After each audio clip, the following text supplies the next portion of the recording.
மாண்புமிகு பேரவைத் தலைவர் அவர்களே, முதலில் நான் மாண்புமிகு அமைச்சர்களுக்கு நன்றி சொல்வதற்கு கடமைப்பட்டு இருக்கின்றேன். ஏனென்றால் இந்த கேள்வி நான் சட்டமன்ற உறுப்பினரான முதல் கூட்டத்தொடரில் எழுப்பினேன். அப்பொழுது என் மனதில் இருந்தது என்னவென்று சொன்னால், கடந்த ஆட்சி காலத்தில் ஒரு நல்ல மகப்பேறுக்கென்று ஒரு தனி கட்டிடம் கட்டப்பட்டு அந்த ஆபரேஷன் தியேட்டர் நடைமுறைக்கு வராமல் இருந்தது. அதற்கு பிறகு நம்முடைய நீர்வளத்துறை அமைச்சர் மதிப்புக்கு மரியாதைக்குரிய அண்ணன் ஆனந்தன் அவர்கள் ரிவ்யூ மீட்டிங் வந்த பொழுது அவரிடம் ஒரே ஒரு கோரிக்கை தான் வைத்தேன். கோரிக்கை வைத்த மறுநொடியே அங்கே இருக்கக்கூடிய டிஎம் எல்லாரும் அனைவருக்கும் கூப்பிட்டு சொன்னதனுடைய விரைவில் ஒரு 10 நாளைக்கு முன்பாக அந்த ஆபரேஷன் தியேட்டர் முழு பயன்பாட்டிற்கு கொண்டு வரப்பட்டு சிசேரியன் எல்லாம் இன்னைக்கு மிக சிறப்பாக செஞ்சி மருத்துவமனையில் நடைபெற்று இருப்பதற்காக மாண்புமிகு நீர்வளத்துறை அமைச்சருக்கும் நம்முடைய சுகாதாரத்துறை அமைச்சருக்கும் முதலில் நன்றி கடனோடு நன்றி தெரிவித்துக் கொண்டு, மாண்புமிகு அமைச்சர் அவர்கள் சொன்னது போல செஞ்சி மருத்துவமனை என்பது தேசிய நெடுஞ்சாலையில் அமைந்திருக்கக்கூடிய மருத்துவமனை. அதிகமான ஆக்சிடென்ட்ஸ் நடக்கக்கூடிய இடம். ஆர்த்தோ ஆபரேஷன்ஸ் என்பது நிறைய, அதனால 2 ஆர்த்தோ பொசிஷன்ஸ் போடப்பட்டு நிறைய அறுவை சிகிச்சைகள் நடைபெற்று வருகிறது. அந்த ஆர்த்தோ ஆபரேஷன்ஸுக்கு தேவையான அந்த சியாம் கருவி என்பது மிக விரைவில் வழங்குவதற்கு மாண்புமிகு அமைச்சர் அவர்கள் முன்வர வேண்டும். அதே போல் அனஸ்தீசியா ஒர்க் ஸ்டேஷன் அது மட்டும் ஏதோ இன்னும் கொள்முதல் லிஸ்ட்ல இல்லைன்னு சொல்லிட்டு எனக்கு மெடிக்கல் ஆஃபீஸர் மூலமாக தெரிய வந்தது. ஏன்னா அந்த அனஸ்தீசியா ஒர்க் ஸ்டேஷன் நம்ம சிசேரியன் ஆபரேஷன் போன்ற விஷயங்களுக்கு எல்லாம் ரொம்ப மிக அவசியமாக இருக்கிறது. அதையும் வழங்க வேண்டும் என்று கேட்டு, கூடுதலாக கட்டிடம், ஒரு கட்டிடம் 100 படுக்கைகள் கொண்ட கட்டிடம் அங்க வேணும். ஏன்னா இருக்கிறதுனால ஆல்ரெடி இருக்கிற ஒரு பழைய கட்டிடம் மாண்புமிகு பொதுப்பணித்துறை அமைச்சர் சொன்ன மாதிரி பொதுப்பணித்துறை அதிகாரிகள் ஆய்வு செய்து சீல் வச்சுட்டாங்க. அது இதுக்கப்புறம் பயன்படுத்தக்கூடாது, யாரும் உள்ள நுழையக்கூடாது, இடிந்து விழக்கூடிய சூழ்நிலையில் இருக்குன்னு சீல் வச்சுட்டாங்க. அதற்கு பக்கத்திலேயே இடம் இருக்கிறது.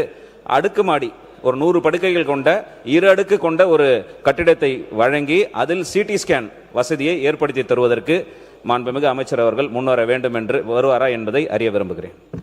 மாண்புமிகு மக்கள் நல்வாழ்வுத்துறை அமைச்சர் அவர்கள். மாண்புமிகு பேரவைத் தலைவர் அவர்களே, மாண்புமிகு உறுப்பினர் கேட்பதற்கு முன்னாலேயே நம்ம சொன்னோம், சியாம் அந்த கருவியும் அனஸ்தீசியா ஒர்க் ஸ்டேஷனும் வழங்குவதற்கான முயற்சிகள் நம்ம எடுத்துட்டு இருந்துட்டு இருக்கோம். கூடிய விரைவில் அது நமக்கான அதற்கு கிடைக்கும் என்பதை நான் சொல்லிக்கொள்ள விரும்புகிறேன். அப்புறம் கூடுதல் கட்டடம் கேட்டாங்க. ஏற்கனவே செஞ்சு அந்த வட்ட மருத்துவமனையில் 106 படுக்கை வசதி இருக்கு. அதோடைய பெட் ஆக்குபன்சி ரேஷியோ பார்த்தீங்கன்னா 82 விழுக்காடு தான் இருக்கு. கண்டிப்பா தேவையை நம்ம ஆய்வு செஞ்சு படிப்படியாக நம்ம அந்த மருத்துவமனை உட்கட்டமைப்பை மேம்படுத்தக்கூடிய வசதி ஏற்பாடுகள் நம்ம செய்வோம் என்பதை தெரிவித்துக் கொள்கிறேன். மாண்புமிகு கணேஷ்குமார். மாண்புமிகு பேரவைத் தலைவர்களே, அது ஆக்குபன்சி ரேட்ன்றதை பொறுத்த வரைக்கும் நமக்கு இங்கே போதுவான இல்லாதனால முண்டியம்பாக்கம் ஹாஸ்பிட்டலுக்கு ரெஃபரல் ரேட் கொஞ்சம் நிறைய இருக்கு. நம்ம கிட்ட இங்கே பொசிஷன்ஸ் இருக்கு. எனவே கூடுதல் கட்டிடம் என்பது ரொம்ப அவசியம். ஏன்னா 2011 நான் சட்டமன்ற உறுப்பினராக இருக்கும்பொழுது கட்டப்பட்டது தான் கடைசி பில்டிங். அதுக்கப்புறம் மகப்பேருக்கு என்று கட்டினாங்களே தவிர ஜெனரல் ஹாஸ்பிட்டலுக்கு கூடுதல் கட்டிடம் நம்ம கட்டலை. நான் என் சட்டமன்ற உறுப்பினர் மேம்பாட்டு நிதியில் கட்டப்பட்ட நிதி தான் ஜெனரல் ஹாஸ்பிட்டலுக்கு இருக்கக்கூடிய கடைசி இது. மேலும் கூடுதலாக அந்த மருந்து ஆளுநர்கள் போஸ்டிங் என்பது 2 போஸ்டிங்ல ஒன்று டெபுடேஷன்லேயே இருக்கிறதுனால அங்கே வரமாட்டாங்க. அதில் ஒரு போஸ்டிங் இருக்கிறது உண்மையிலேயே அவரால் பணி செய்ய முடியவில்லை.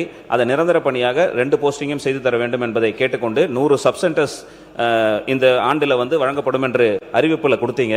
என் தொகுதியில் கிட்டத்தட்ட எந்த இடத்துலையுமே சப்சென்டர்ஸ்க்கு பில்டிங் இல்லை. ஏன்னா கடந்த ஆட்சி காலத்தில் இடிச்சிட்டாங்க.